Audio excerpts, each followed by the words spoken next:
Hello दोस्तों, कैसे हैं आप। मेरा नाम चंद्रकांत सिन्हा है। आज हम आपके लिए कुछ ऐसे टॉपिक या हम ऐसे टॉपिक पे बात करेंगे जो हर एक बच्चे का प्रॉब्लम होता है। ठीक है, इसमें हम उन बच्चों को भी शामिल करेंगे जिनका सब्जेक्ट साइंस नहीं है, और साथ ही साथ उन बच्चों को भी शामिल करेंगे जिनका सब्जेक्ट साइंस है।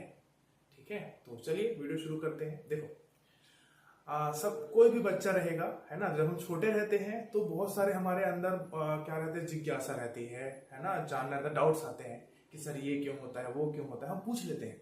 लेकिन जैसे जैसे हम बड़े होते जाते हैं, हमारे अंदर का जो हेजिटेशन है वो क्या होते जाता है, बढ़ते जाता है। हमको पूछने में थोड़ा सा शर्म आता है कि अगर मैं पूछ दिया तो ये हंस देगा या समथिंग, है ना। तो आप कोई भी फील्ड के विद्यार्थी हो, है ना, चाहे आप नीट जेई वाले हो, है ना, या आपको क्या बोलते हैं, आपका सीए बनना है, चार्टेड अकाउंटेंट, या और किसी फील्ड के विद्यार्थी हो, है ना, या आप क्या बोलते हैं किसी सिविल सर्विसेज के एग्जाम की तैयारी कर रहे हो, तो सबसे पहले अपने मन से आपको क्या हटानी है, जो हेजिटेशन है उसको हटाना है। हेजिटेशन हटाने के लिए क्या करना है, जो भी आपके मन में डाउट आ रहा है, आप अपने टीचर से, है ना, अपने दोस्तों से बिल्कुल पूछिए। उसको ये मत सोचिए कि मैं पूछूंगा तो ये ऐसे हो जाएगा, ये हंस देगा या कुछ हो जाएगा, मैं गलत पूछ। कोई बात नहीं, गलत होगा तो क्या होगा, है ना, कोई मार थोड़ी देगा आपको, है ना। ठीक है, आप अगर अपने मन की बात नहीं निकालोगे तो जिस चीज के लिए आप ट्यूशन पढ़ते हो, कोचिंग करते हो, अगर वो आपके मन में तभी भी है तो फिर कोई मतलब नहीं है ना। ठीक है, तो आपको पहले क्या करना है, अपने मन का जो हेजिटेशन है, जिसको हम झिझक बोलते हैं कि पूछूं कि नहीं पूछूं, बात करो कि नहीं करो, वो पहले हटाएं। बिंदास रहें, क्लास में बिल्कुल बिंदास रहें, है ना। अपने मन के डाउट को बिल्कुल क्लियर करें, है ना। वो आपको बहुत ज्यादा आपका जो पर्सनालिटी है उसको इम्प्रूव करने में मदद करेगा। साथ ही साथ ये भी कि जब हम झिझकते हैं तो हमारे अंदर का एक कॉन्फिडेंस लेवल जो बनना चाहिए वो नहीं बन पाता है। ठीक है, तो ये सभी स्टूडेंट्स में होता है, लेकिन आप क्या कर सकते हैं, उसको धीरे धीरे करके, है ना, चीजों को जानकर अपने आप को, अपने ड्रेसअप पे, अपने लुक्स पे थोड़ा सा ध्यान देके क्या कर सकते हैं, इम्प्रूव कर सकते हैं। ठीक है, ये हमारा था पहला टॉपिक कि अपने झिझक को कैसे दूर करें। ठीक है, आप क्या कीजिए, झिझक को दूर करने के लिए थोड़ा सा ये सोचिए कि वो मेरे दोस्त हैं, वो मेरे सर हैं, है ना, तो उनसे अगर मैं शर्माऊंगा तो फिर मैं सीखूंगा कैसे। बस इतना ही सोचना है आपको। ठीक है, दूसरा मेरा टॉपिक मैं लिख के रखा हूं, देखिए, ये है पूछो क्यों, वाई, है ना। जो नीट और जेई के स्टूडेंट्स हैं, जो साइंस बैकग्राउंड के स्टूडेंट हैं, अगर उनको साइंस में इंटरेस्ट है तो आप क्या कीजिए, हर एक क्वेश्चन के पीछे, हर एक चीज के पीछे क्या लगाइए, क्यों लगाइए। जैसे कि 24 घंटे ही क्यों लगता है पृथ्वी को, मतलब अपने एक्सिस पे घूमने पर, है ना। 365 दिन और 6 घंटे ही क्यों लगते हैं पृथ्वी को सन के चारों ओर चक्कर लगाने पर। हर एक चीज का आंसर मिलेगा। अब ये तो हो गए बहुत बड़ी बड़ी चीजें, है ना। कोई भी चीज हो गया कि भाई ये लाइट जल रहा है ना, तो क्यों इसका इंटेंसिटी इतना है कि मैं आराम से खड़े हो पा रहा हूं। सन का इंटेंसिटी इतना ज्यादा होता है कि हम सनलाइट में बहुत देर तक ढंग से खड़े नहीं हो पाते। ये लाइट अच्छे से जल रहा है, वो लाइट जो है वो धीरे जल रहा है, उसका जो इंटेंसिटी है कम है। आप कुछ भी सोच सकते हो और उसको पूछो। जब आप चीजों को खोजते जाओगे, कुछ आंसर आपके आपके टीचर से मिल जाएंगे। जो आंसर आपके टीचर से नहीं मिल पा रहे हैं, आप गूगल से पूछ लीजिए, है ना। तो आपके पास यूट्यूब है, बहुत सारी चीजें हैं आपको जहां से जानकारी मिल जाएगी। तो आपको ये समझना है कि अगर आप साइंस बैकग्राउंड से हैं, आपको नीट जेईई की तैयारी करनी है, तो आपको पहले ये चीज समझना पड़ेगा कि आप जो है कुछ भी, कोई भी चीज आपको दिखता है, बस उसके पीछे क्वेश्चन लगाइए, क्वेश्चन मार्क की वाई, क्यों होता है ये ऐसा, है ना। जैसे आप देखिए कि कहीं पे गाड़ी जा रहा है, ठीक है, बाइक जा रहा है, कार जा रहा है, आप सोचो कि यार ये चल कैसे रहा है ना, क्यों चक्का ऐसे ही घूम रहा है, वापस क्यों नहीं घूम रहा।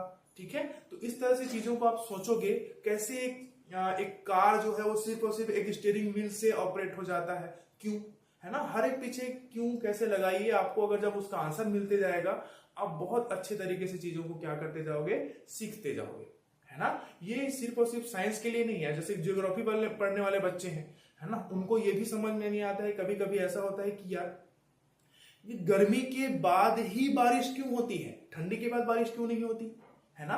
तो मॉनसून जो है वो गर्मी के बाद ही आता है, क्यों, ये लगाओ, आप उसका आंसर खोजो, आपको चीजें बहुत समझ में आएगी कि हाँ भाई ऐसे होता है, हमने देखा है, हमने महसूस किया कि गर्मी के बाद ही मानसून आता है, पर क्यों आता है अब हम पता कर लेंगे, ऐसा। तो इससे जो है आपका कॉन्फिडेंस लेवल और बढ़ेगा। आप छोटी छोटी चीजों को जब जानने लगोगे, उसके पीछे क्यों लगाओगे, तो आपको बहुत ज्यादा मदद मिलेगा। इसके लिए हम एनसीईआरटी की जो बुक्स पढ़ती हैं उसमें भी लिखा रहता है। वो एनसीईआरटी वाला क्या करता है, एक पर्टिकुलर इक्वेशन लिख देगा, बगल में लिख देगा वाई। मैथ्स की बुक में बहुत सारी जगह ऐसे लिखा हुआ है, ठीक है। तो इस तरह से कर सकते हैं। तीसरा मेरा वो है पॉइंट है इंप्रूव योर सेल्फ, है ना। आप अपना जो मैक्सिमम खाली टाइम है उसको अपने साथ बिताइए, अपने से बातें कीजिए, अपने कमियों को पहचानने की कोशिश कीजिए। जैसे जैसे आपको अपनी कमी पहचान आती जाएगी, है ना, आपको चीजें इंप्रूव करने का मौका मिलेगा। जैसे एक सिंपल उदाहरण देता हूं। मेरा एक बच्चा है जो मुझे बोलता है कि सर मुझे 15 तक का टेबल याद है, ओके, लेकिन वो मेरे से पूछता है कि सर 7 9 जा कितना होता है या 9 7 जा कितना होता है। तो सोचिए, अगर वो बोल रहा है कि मुझे 15 तक टेबल याद है, लेकिन उसके बाद वो पूछ रहा है, मतलब ये है कि कुछ ना कुछ कमी है। तो वो कमी को अगर वो धीरे से दूर करेगा कि बार बार उसको क्या करे, रिवाइज करे कि हाँ भाई 7 9 जा 63 होता है, ऐसे ऐसे ऐसे करके, तो आसानी से चीजों को क्या कर सकता है, सीख सकता है।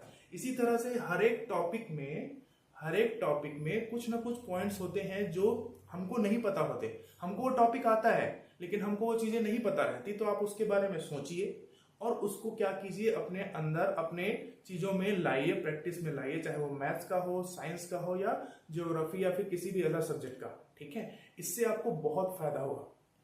अपने आप को इम्प्रूव करना सबसे बेहतरीन और सबसे जरूरी काम है। जैसे जैसे आप सेल्फ इंप्रूवमेंट की तरफ ध्यान देंगे, अपने लुक्स पे ध्यान दीजिए, अपने बोलचाल में ध्यान दीजिए, अपने कम्युनिकेशन स्किल पे ध्यान दीजिए, ठीक है। तो इससे क्या होगा, आपका जो ग्रोथ है, पर्सनालिटी है, वो क्या होगा, अच्छे से इंप्रूव होगा। आप आसानी से लोगों से बात कर पाएंगे, जुड़ पाएंगे, आपका कॉन्फिडेंस लेवल अलग रहेगा। आप सोचिए कि अगर आप किसी क्लास में गए, है ना, जाहिर सी बात है आप 12th के बाद क्या करोगे, किसी कॉलेज में जाओगे।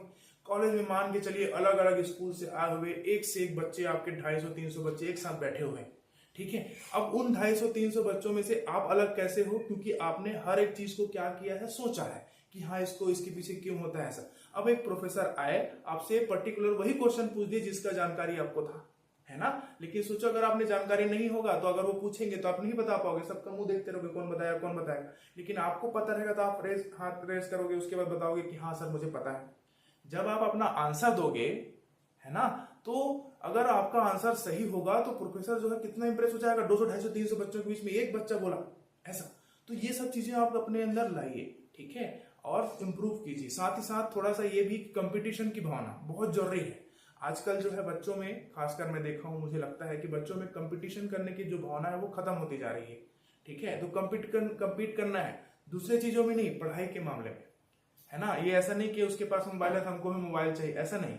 आपको जो है सिर्फ और सिर्फ कंपीट करना है किसके लिए, आपकी पढ़ाई के मामले में, ताकि आप क्या कर सको, सेल्फ इंप्रूवमेंट पे ध्यान दे सको, ठीक है। तो आई होप मेरी बातें आपको समझ में आई हो, ठीक है। ये मेरा पहला वीडियो है इस टॉपिक पे, तो अगर आपको अच्छा लगा हो तो मुझे जरूर बताएं। Thank you.